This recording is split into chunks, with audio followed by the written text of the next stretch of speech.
I'm Arman Rahman. I'll have more on why the Madison mural is going from a marker of the near west side to a memory.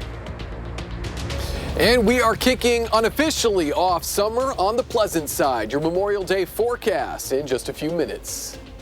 Also, the world's largest Bratfest is back at Alliant Energy Center. We are live from opening day, and we welcome you to News 3 Now at 6. And good evening, I'm Eric Franke. And I'm Sarah Carlson. Thanks for watching. We begin tonight with Madison police asking for your help in locating a missing man. 53-year-old Vince Hildestad was last seen around 1 a.m. yesterday when he was discharged from the emergency room at Meriter Hospital. Mr. Hildestad does not have his cell phone or vehicle with him.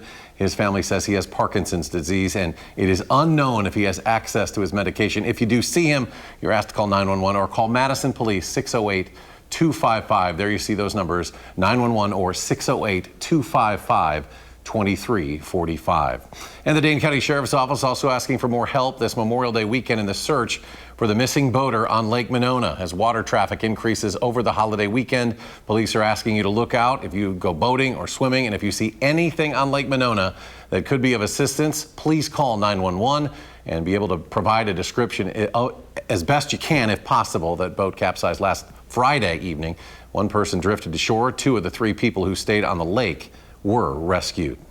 Well, the retrial of an Oregon swim teacher accused of groping his students ends with a deadlocked jury and a mistrial again. James Miker is charged with 3 counts of second-degree sexual assault of a child, stemming from allegations that he groped children at the Oregon Community Pool back in 2022. Miker first went on trial last November. However, the jury could not reach a verdict and a mistrial was declared. A second trial in the case began Wednesday, and after nearly 12 hours, jurors were once again unable to reach a verdict, and a mistrial was declared again. And this weather is shaping up to be beautiful over this holiday weekend. We have your first warm forecast with meteorologist Blaze Keller. Lucky to be on the patio. I mean, it is gorgeous outside. Low humidity, dew points are low, temperatures in the 60s. It is a great way to start off unofficially, of course, the new season of summer. 60s across Dane County. We were near 70 in Sauk City. Now we're down to 64, 63 in Madison. Most of us hanging right around 64 degrees in Dane County. A lot of southern Wisconsin. It was sitting right around 62, 63 degrees. 66 though in Lone Rock, 63 in Black River Falls. Closer to Lake Michigan, they're in those low to mid 50s. For the rest of your holiday weekend, there's a lot going on. If you want to get out on the water, water temperatures upper 50s, while air temperature staying in those low to mid 60s on Saturday, upper 60s to low 70s Sunday and Memorial Day Monday. As we sit underneath partly sunny to mostly sunny conditions and a light northeasterly wind, we are truly just going to copy and paste today's conditions into Saturday, Sunday, further into your Memorial Day Monday. Just slightly warmer temperatures as we make our way through this holiday weekend. We got some rain in the forecast though when it is set to return, and what our temperatures look like for the upcoming work week in the full forecast. Blaze, thank you. In a matter of days, nurses at Meriter will go on strike. That is despite the latest proposal from Meriter management made to the union yesterday. Due to the potential picketing near the hospital, Meriter management wants patients to factor in some additional time for parking and entering the hospital. Meriter will continue to offer valet services and parking on private property, but all patients should try to enter the hospital through the main entrance or the second floor parking ramp. Still, the hospital is trying to assure patients that it won't affect quality of care. They have laws to follow. We have rules, regulations, laws to follow also. So we will be sure that there is safe egress for anyone coming into our hospital. But once you get into the hospital, you will see the same exceptional care, service, greeting that you would find on any day. The management and the union are set to meet again on Thursday, May 29th. Well, the Madison tradition is back at the Alliant Energy Center. Bratfest is underway now and throughout Memorial Day weekend. Well, that's where we find Tanisha Shaw. And Tanisha, what should people know before they head down to Bratfest? Hi, Eric. I'm here at the Alliant Energy Center at the world's biggest Bratfest. And look, we're seeing the brats in action.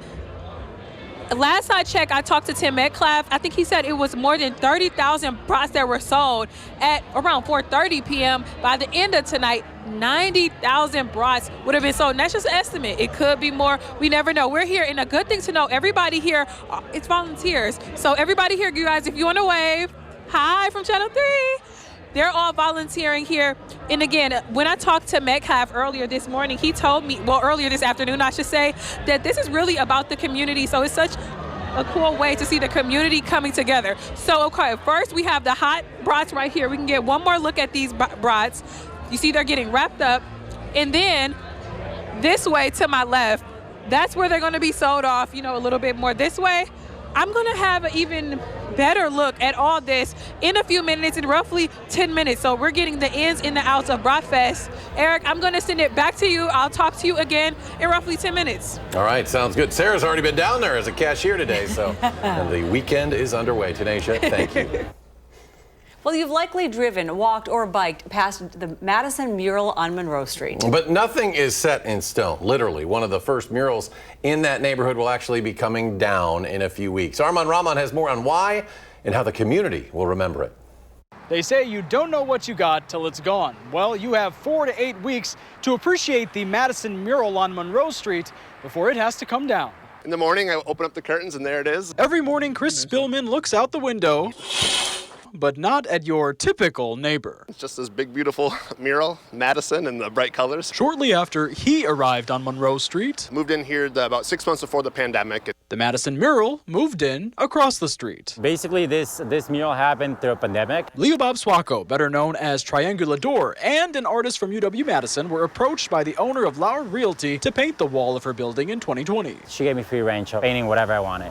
So I wanted to become something representative of the city or something like really iconic, something that stands out. For about 3 to 4 weeks, they transformed the wall. The projector, we tried it out, tested out, and it wouldn't work. He had to do it by hand. When I finished it, I was like, oh, this is awesome. And Spillman watched it all happen from his window. It's kind of cool to see it from inception to finish. He saw how it cemented itself into the culture of Monroe Street. You would see people showing up and filming like TikTok dances in front of it or taking student photos. When we first moved here, we have like a photo of our whole family in front of that mural. Now residents of the Near West Side will have to start saying their goodbyes. Unfortunately, the brick, once you paint it, it stops it from breathing. It creates some effects from it. So basically, there was water damage, and having a mural on top of it just kind of sped up the process. Triangular Door doesn't see it so bittersweet. A lot of the way I paint and I go about things is about just being in the moment, experiencing the moment. But Spillman says it'll be strange opening up the curtain and not seeing his old friend across the street. It's always brightened up.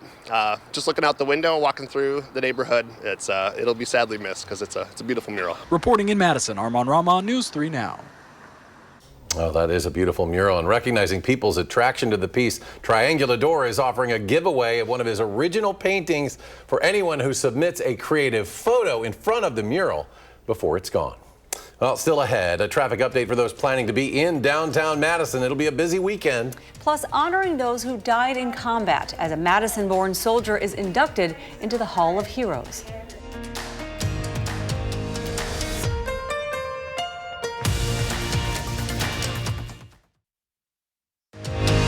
You're watching News 3 Now at 6. Memorial Day weekend is often seen as the start of summer in America, when millions use the long weekend to travel for vacation. But the true meaning of the holiday isn't lost on the families of those who died in combat. Back in 1970, 21-year-old Dennis Stoppelworth was serving in Vietnam when he lost his life in an aircraft accident. Today, the Madison-born soldier and Bronze Star recipient was inducted into the Madison VA Hall of Heroes. When Stoppelworth died, his younger brother Rick was just 13 years old. I wonder if we would have been close as adults. I wonder if he would have gone to law school.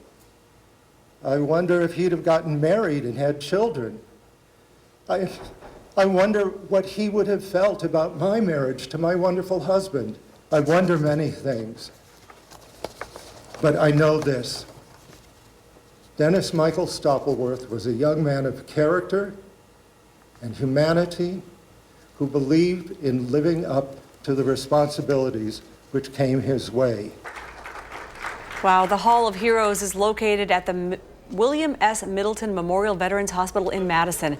Now, if Dennis had survived the war, that's where he would have been eligible for care. Well, the annual Run Madtown returns this weekend, and as a result, there will be multiple streets impacted by the routes in downtown Madison. Saturday evening, the Twilight 5K will start and end at the 700 block of State Street.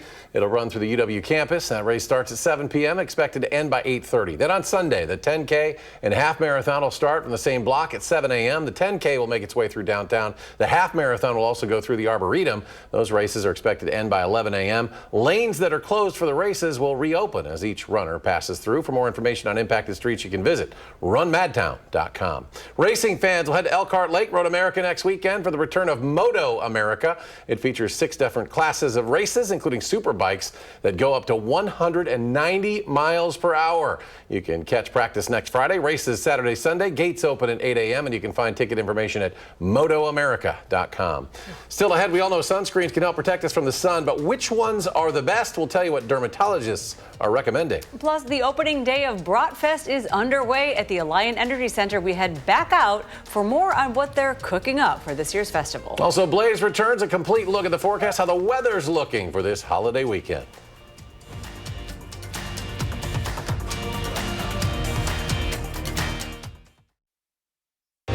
You're watching News 3 Now at 6. Moving forward.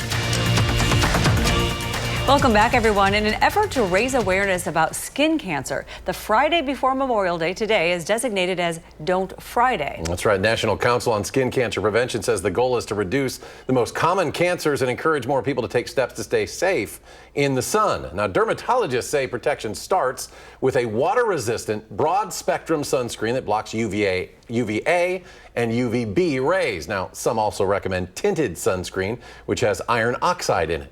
Having a tinted sunscreen protects not just against the ultraviolet light, but also against the visible light. The visible light is what can cause hyperpigmentation of the skin, excess aging of the skin. Dermatologists also say the best sunscreen is the one you will use. So find a formulation that works for you, whether that's a chemical or mineral sunscreen, cream, spray, or stick. Well, speaking of frying, thousands of people are turning out for Bratfest right here in Madison. Yeah, the festival started early this morning, and News 3 Now is a proud sponsor of the brand new marketplace. For the latest on all the festivities, let's head back out live to Tanisha Shaw, who is relishing in the moment. Tanisha.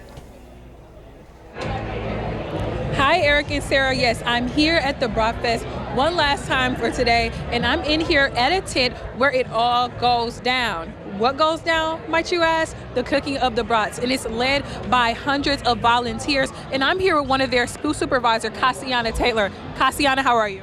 Doing great. Thank you for asking. Okay, first of all, how does it feel to volunteer? And is it your first time? No, I've been doing it for 15 years, so yeah, I love it. It's great for the community and helping make sure all of the charities get money and they can do what they need to do. What makes you come back year after year? The staff and the community of Madison. It's just been great working with them. Okay, so tell me about what they're seeing around us. Our cameraman is going to give us a look at the operation. What are we seeing?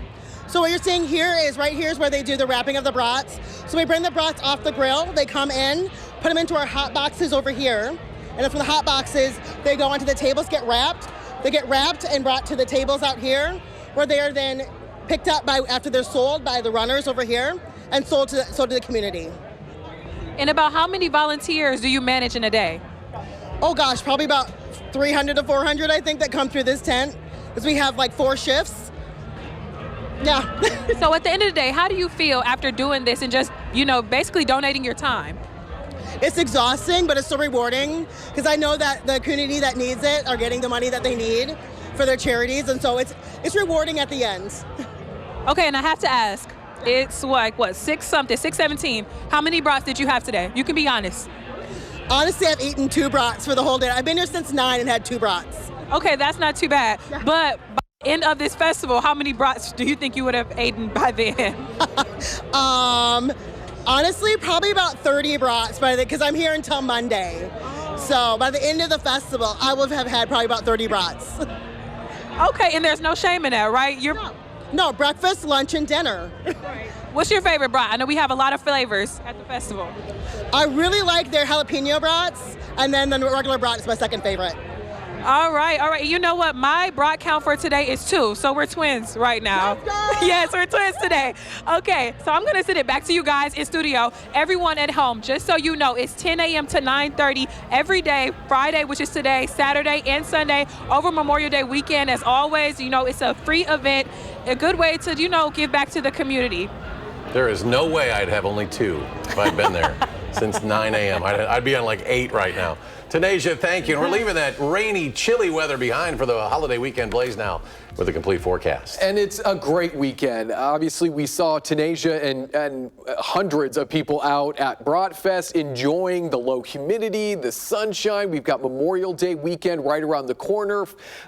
Farmers markets tomorrow morning. It might be a little chilly because we could see some patchy frost out there. But we really lucked out this weekend. I hate to use the word boring, but it's just going to be kind of boring, but we'll substitute that with pleasant. How about it's just going to be a pleasant weekend with high pressure moving on in, keeping a lot of the rain at bay off to our south or to our west. Maybe a shower across northern Wisconsin, but I don't think we here across central and southern Wisconsin will be dealing with any rain. Winds are going to be light as well, and the humidity is going to stay low this weekend. So whether you're going to be next to the grill, out on the lake, it is going to be pleasant outside. That high pressure system doing its job, bringing us that fair weather, mostly to partly sunny conditions and those light winds through at least Monday afternoon. Starting later Monday overnight into Tuesday, that's when our next system starts to move off of the Rockies. So we'll get some cloud cover, maybe an isolated shower early Tuesday, but the bulk of that moisture, along with a few thunderstorms, is going to move in as we go overnight Tuesday into Wednesday. And then they're going to become more scattered in nature, those showers and thunderstorms, wrapping up as we go into Thursday. That low pressure system is on out of here by the time we head into that following weekend. So we start a big picture, like let's take it down to the county level. We're going to jump ahead to Tuesday at about 1:30 in the afternoon. An early afternoon shower can't be ruled out, but the bulk of that moisture moves in overnight Tuesday. We're at 8 p.m. We're seeing a lot more green on the map. A few thunderstorms can't be ruled out. The most widespread, the most green on the map is going to be overnight overnight Tuesday into early Wednesday, and then that becomes more scattered as we go throughout the day on Wednesday. Because temperatures will be a little bit warmer midweek, again, we can't rule out a thunderstorm or two, but we're not anticipating any severe weather, at least for now, with this next round of rain. Anywhere between 1/4 to 3/4 of an inch of rain across much of southern Wisconsin. Where Future Track is painting the highest amounts would be great. That's where we have seen the expansion of moderate drought conditions from essentially Grant County all the way back into Lake Michigan. So we do need maybe an additional inch or so where Future Track is putting it. In the meantime, 60s, low humidity, light winds, plenty of sunshine.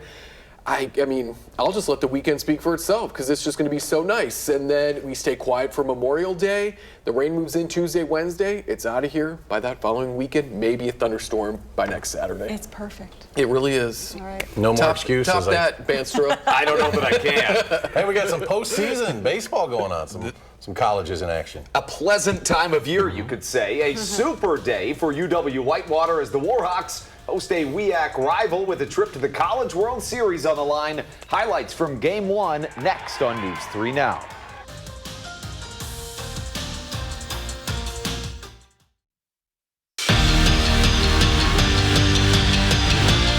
Last season, Whitewater baseball came up one win short of claiming their first national title since 2014. And all year long, the goal has been to get back to the D3 World Series and finish the job. The Warhawks 2 wins away from a return trip just to get past conference rival Oshkosh. At least that's what they tried to do today and were successful in the Super Regionals. Tied at 1 in the second, and Aaron Holland smacks one through the middle to give the home team the lead that would keep growing. A couple of batters later, 2 on for Adam Kootway and 3 gone. Kootway's 3-run bomb caps off a 4-run frame, and it would only get uglier for Oshkosh. Whitewater dominates Game 1 14-1 and is now 1 win away from returning to the College World Series. As for Whitewater softball, it was a more somber day at the Super Regionals. They needed to win just one of their 2 games today to advance to the World Series, but lost twice to St. Mary's, 7-1 in the finale. The Warhawks finish a marvelous season with 39 wins, tied for the second most in program history. And Madison College baseball is off to the Junior College World Series tomorrow afternoon. It's the Wolfpack's 7th straight trip to the College World Series and is the very reason that guys like Jefferson native Tyler Butina came to Madison in the first place. Coming here, I didn't come here just to be close to home. It was more just, I knew they have a really good program here, and it just ended up working out that I'm only 40 minutes away, which is just like the cherry on top. So, I mean, it's just really cool because I hear about Madison College all the time in high school and everything, and now getting to be a part of it is just like super cool, being a part of a winning culture, and now going to Oklahoma is going to be so much fun. And best of luck to the Wolfpack. Andrew, thank you. And tonight on News 3 Now at 10, from hotel to housing, a local developer transforming a rundown Super 8 hotel on Madison's east side into affordable housing. A look at the process and the need in surrounding neighborhoods. Again, that story tonight on News 3 Now at 10. And we have a quick check of the forecast. It's going to be a pleasant weekend. Low humidity, 60s, maybe a few 70s by Sunday. Partly sunny to mostly sunny conditions. Clouds move in as we end this holiday weekend with rain moving in later Tuesday. So we'll spend most of Tuesday on the dry side, rain overnight, and becomes more scattered on Wednesday. And then the 70s arrive. All right. Well, thanks, Blaze. Blaze, thank you. Stay tuned next for Entertainment Tonight. And our next newscast is coming up tonight at 10. You can always find us streaming 24/7, Channel 3000 Plus.